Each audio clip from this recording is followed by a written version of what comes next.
우리가 몇 주간에 걸쳐서 성령 충만한 삶이 무엇인가에 대한 말씀 나누었었습니다. 지지난주에는 성령 충만은 우리가 다른 사람들을 바라볼 때 하나님의 마음으로 바라볼 수 있는 그러한 마음이다라는 얘기들을 나누었었습니다. 그래서 그런 마음으로 예수님이라면 어떻게 하셨을까라는 질문을 던지면서 그들에게 좀 더 선하고 착한 우리들의 마음들을 만들어낼 수 있는 이게 성령 충만의 굉장히 중요한 걸음이다라는 말씀 드렸고요. 또 그 걸음에서 더 나아가서 지난주에는 하나님의 마음으로 나를 바라보는 거죠. 그런 사건이나 관계에 있어서 그 사람을 어떻게 대할까 뿐만이 아니라 하나님이 나를 어떻게 바라보실까. 그래서 하나님의 마음으로 나를 바라보면서 나를 바꾸고 나를 깨닫고 나를 뉘우치는 그러한 과정들이 정말로 성령 충만한 삶의 모습이다라는 말씀 나누었었습니다. 오늘은 그 성령 충만한 삶의 완결편 같은 그런 모습을 우리가 발견하게 됩니다. 오늘 우리가 읽은 말씀은 지상명령이라고도 얘기하는 그런 말씀을 포함하고 있습니다. 성령이 우리에게 임하시면 우리가 권능을 받고 예루살렘과 유다와 사마리아와 땅끝까지 이르러 예수 그리스도의 증인이 되어야 한다는 말씀을 주고 계시죠. 그래서 우리는 이 말씀을 받으면서 선교를 해야겠구나. 우리가 전도를 해야 되는구나. 그게 우리의 사명이구나. 이제 그러한 생각들을 우리가 이 말씀을 통하여 갖게 됩니다.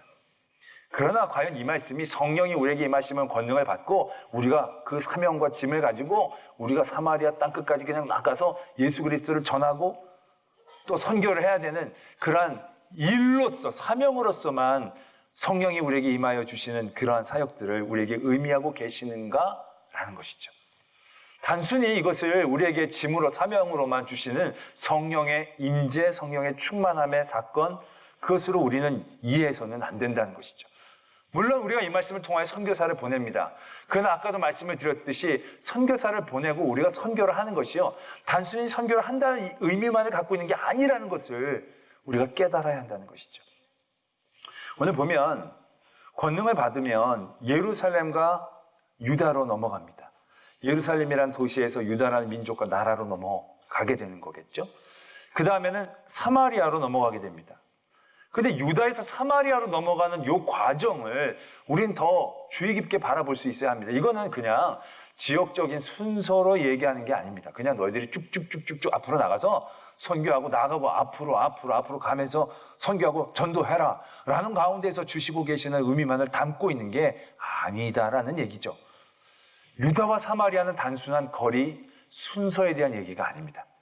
유다와 사마리아는요, 너무나도 먼 거리를 이야기하고 있는 겁니다. 어떻게 보면 유다와 사마리아는 그 순서가 나란히 있다라는 것 자체가 말이 안 되는 그런 이야기일 수도 있다는 겁니다. 왜냐하면 유다 사람들은 사마리아 사람들을 사람 취급하지 않았거든요. 그들에게 간다는 것은 그들에게 그냥 거리나 능력이나 성령의 임재만으로 될 수 있는 얘기가 아니라는 것을 우리는 분명히 이해해야 한다는 것이죠. 그들은 돌아갔습니다. 그들은 무시했습니다. 다른 데는 가도 그곳은 가지 않으려고 했습니다. 그러나 오늘 예수님께서 말씀하시죠. 성령이 너에게 임하시면 예루살렘과 유다와 땅끝까지, 사마리아와 땅끝까지 나아가야 한다 말씀하신다는 겁니다. 예수님의 이런 말씀은 제자들의 질문에서부터 시작합니다. 6절에 보면 제자들이 이런 질문을 하게 됩니다. 주께서 이스라엘 나라를 회복하심이 이때이니까. 예수님께서 죽으셨어요. 부활하셨어요. 얼마나 제자들에게 놀라운 사건입니까? 이제 예수님이 부활도 하셨겠다. 이제 놀라운 일들을 기대할 수 있겠다. 그러니까 이제 이스라엘의 회복을 그들이 바라는 거죠. 이것만으로도 어떻게 보면 이 제자들이 꽤 많이 성숙했다라고 얘기할 수 있을 것입니다. 왜냐하면 전에는 어떻게 했습니까? 예수님에게 우편 좌편 얘기하지 않았습니까? 예수님이 힘을 갖고 왕이 되면 거기서 뭐 한 자리 자기가 할 이득에 대한 생각들 그들이 하고 있었던 사람들입니다. 이제 거기서 좀 지경이 넓어졌어요. 자기가 잘 되는 것뿐만이 아니라 이제 이스라엘을 회복시키시는 때가 이때입니까? 라고 질문을 던지고 있다는 것입니다. 그들이 굉장히 넓어지긴 했지만 여전히 그들의 한계를 만날 수 있는 대목입니다. 하나님의 아들이신 예수 그리스도가 죽으시기까지 하고 다시금 부활하신 그 놀라운 사건의 그 유효되는 역사가 그들은 자기네들의 민족의 회복 가운데 갇혀져 있다라는 사실들을 그들이 얘기하고 있기 때문에 그렇다는 것입니다. 예수님이 이 땅을 창조하시고 주관하신 그 예수님, 하나님의 아들이신 예수님이 그런 일들을 하셨는데 그것이 고작 이스라엘의 회복만을 위한 일들로 치부될 수 있느냐는 것이죠. 그러나 그들은 그 지경을 넘어설 수가 없는 거예요. 넘는 생각을 하지를 못하는 거예요. 그런 걸 해본 적이 없는 거예요. 아니, 이스라엘을 회복하는 것만 생각하는 것도 대단히 넓어진 거예요. 그러나 하나님의 마음은 그것이 아니었다라는 것이죠. 예수 그리스도께서 우리에게 주시는 성령의 지경과 역사들, 그것이 어디까지인가를 예수님은 우리에게 먼저 알기를 원하셨다는 것입니다. 예루살렘을 넘어 유다로, 유다로 넘어 사마리아로. 이건 쉬운 과정이 절대 아니지만 결국 성령이 임하실 때 우리의 생각과 우리의 지경이 깨지고 넓어져야 한다는 것을 의미하는 대목이다라는 것입니다. 이제 사도행전의 말씀을 보면 성령이 이제 제자들에게, 성도들에게 임하시죠. 그리고 나서 교회가 세워집니다. 근데 초대교회는요, 구성원들이 대부분 유대인입니다. 헬라에서 왔건 히브리 지역에서 왔건 대부분 유대인들입니다. 근데 그 교회가 핍박을 받고 흩어지면서 이스라엘 지경 바깥으로 안전함을 위해서 도망가기도 되어지죠. 그러나 그곳에도 여전히 그들은 유대인들만의 모임 가운데서 복음을 전하는데 힘쓰고 애썼습니다. 왜냐하면 어차피 예수님을 전하려면 하나님이 알아야줘야 되는데 다른 이방인들은 그건 선 지식이 없으니까 그 하나님의 민족 안에서 예수 그리스도의 복음을 전하는 일 가운데 그들은 영 갇혀 있었다는 얘기죠. 그런데 사도행전 가운데 한 놀라운 사건이 일어나게 됩니다. 베드로가 기도하고 있는 중에 잠시 졸게 됩니다. 근데 그때 꿈을 꿨는데 하늘에서 보자기가 내려오는데 그 안에 4발 달린 짐승과 기는 것과 날짐승들, 성경에서 부정하다고 했던 짐승들이 그 안에 담겨져 있었던 것 같습니다. 근데 하나님이 베드로에게 이렇게 얘기하시는 겁니다. 먹어라 라고 얘기하십니다. 근데 베드로가 펄쩍 뛰면서 이 부정한 걸 내가 어떻게 먹습니까? 안 먹습니다.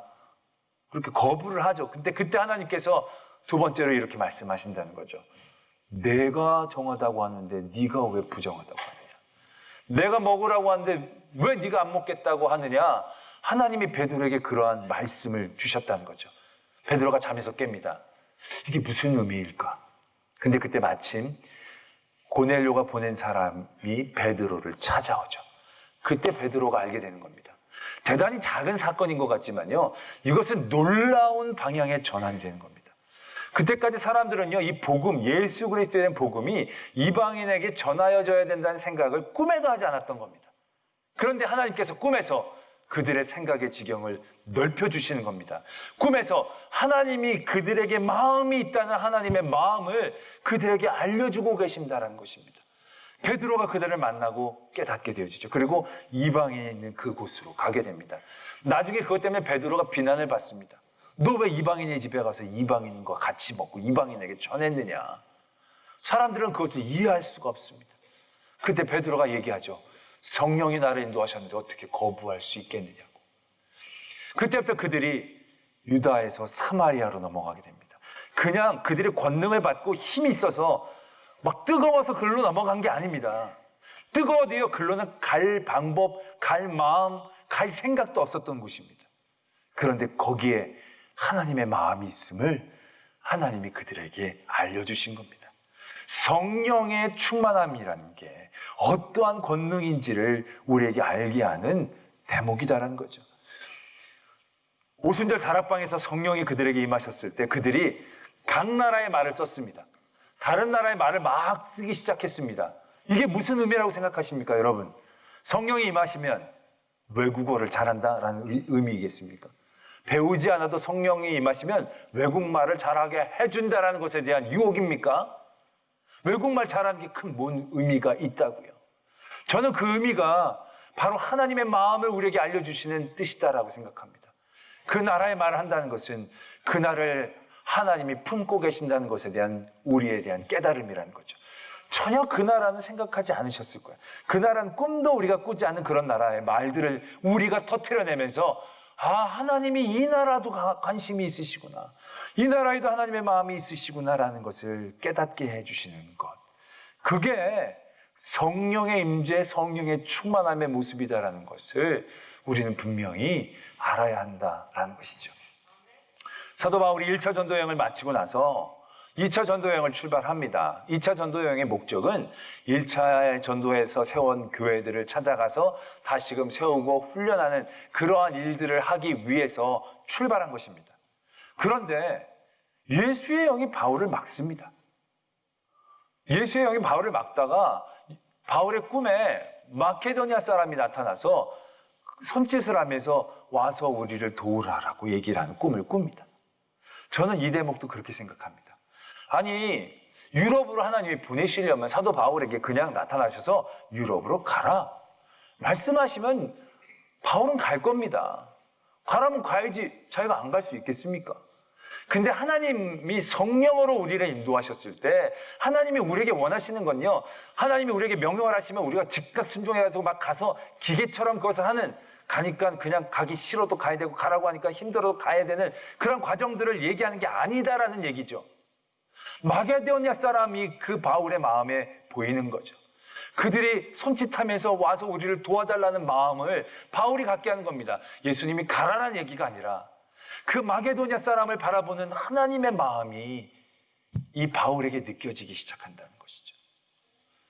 성령의 임재라는 것이 우리를 기계적으로 몰고 떠나가는 것들을 의미하는 게 아닙니다. 유다로 갔다가 사마리아로 갔다가 이 나라 저 나라로 가게 하는 힘을 얘기하는 게 아닙니다. 먼저 그곳을 향한 하나님의 마음을 알게 해주시는 거죠. 하나님이 그곳을 사랑하고 계시는구나, 그곳을 품고 계시는구나, 그 마음을 알게 해주시는 것이 성령의 임재라는 겁니다. 우리가 요나서를 보면 반대되는 모습이 나타나지 않습니까? 하나님이 요나더러 가라고 합니다. 그 요나가 갑니다. 그게 간 게 아니죠. 가서 회개하라고 얘기하지만 그의 마음은 회개하라는 마음이 아니라 너희들 망하라는 마음으로 가득 차 있을 뿐입니다. 하나님의 말씀에 순종해서 갔지만 그것이 하나님이 원하시는 사역의 모습이 아닌 거죠. 그래서 나중에 하나님이 요나에게 그렇게까지 말씀하시지 않습니까? 너는 그 박농쿨도 그렇게 아꼈는데 내가 저기 있는 저 수많은 사람을 얼마나 아끼겠느냐. 하나님은 하나님의 마음을 요나가 알기를 원하셨던 거죠. 성령이 우리에게 임하시면 우리가 권능을 받는다. 우리가 성령이 임하셨을 때 우리에게 임하는 권능이 뭡니까? 병 고치는 거예요? 귀신을 쫓아내는 거예요? 막 논리가 생기고 성령의 능력으로 사람들을 감동감화시키는 거예요? 물론 그런 능력도 있습니다. 그런데 여러분, 사도행전 가운데에서 성령이 임하셔서 하나님의 말씀을 전했던 많은 이들이요, 그런 우리가 능력이라고 권능이라고 생각했던 것으로 하나님의 사역을 했던 것들은요, 그렇게 많은 부분이 아닙니다. 굉장히 적은 어떤 일들 가운데서 그런 일들이 사용되었을 뿐이지, 사도 바울이 기적과 권능, 우리가 생각했던 그 권능을 행했던 것보다요, 매를 맞았던 게 훨씬 많습니다. 놀랍게 살아났던 적보다는 죽을 뻔했던 적이 훨씬 많습니다. 배가 파손하고요, 몇 번을 맞아 죽었고요, 돌에 맞았고요, 얼마나 큰 위협과 도처에 그를 노리는 그런 일들 가운데 그 사도 바울이 내몰렸는지 우리는 잘 알 수 있습니다. 그가 받았던 권능이라는 것은요, 무찌르는 권능이 아니었다는 겁니다. 그가 받았던 권능이라는 것은 사람들을 변화시키는 권능이 아니었다는 겁니다. 그 권능은요, 하나님의 마음을 알아가는 권능인 거죠. 하나님의 마음을 느낄 수 있는, 공감할 수 있는 힘을 의미하는 것입니다. 그곳에 하나님의 마음이 있기에, 하나님이 그 사람들을 안타깝게 여기기에 내 마음이 거기에 가기 시작한 거죠. 그리고 그곳에 향하게 되어지는 것을 의미한다는 것입니다. 고린도 전서 2장 10절에 이런 말씀이 있습니다. 오직 하나님이 성령으로 이것을 우리에게 보이셨으니 성령은 모든 것, 곧 하나님의 깊은 것까지도 통달하시느니라. 성령의 충만함이 우리들에게 주어지시는 가장 큰 은혜와 지혜와 능력이 있다면 바로 이것을 의미한다라는 얘기죠. 성령은 하나님의 그 깊은 것까지도 통달하시는 하나님이십니다. 그 성령이 우리에게 임재한다는 것이 과연 무엇을 의미한다라고 생각하십니까? 우리 안에 조금씩 하나님의 마음을 알아가는 힘이 생기는 거죠. 지혜가 생기는 겁니다. 내 지경이 조금씩 넓어지는 것을 의미하는 것입니다. 우리의 가 계신 선교사님들이 가라고 하고서 간 게 아닐 겁니다. 그곳이 좋아진다는 것이죠. 그곳에 있는 사람들이 사랑스럽다는 겁니다. 우리 아프리카에 있는 우리 선교사님들, 아유 거기 힘든데 좀 이따 가라 그러면 빨리 가고 싶다는 겁니다. 거기 있는 사람들이 너무 사랑스럽고 거기가 너무 편하다는 것입니다. 영하 40도가 되는 그 힘든 몽골, 거기를 그렇게 가시는 건 그곳이 고향 같은 마음이 있고, 그곳에 있는 영혼이 너무 사랑스럽고, 그곳에 있는 영혼들이 안타까운 마음이 있기 때문에 그곳에 가게 되시는 겁니다.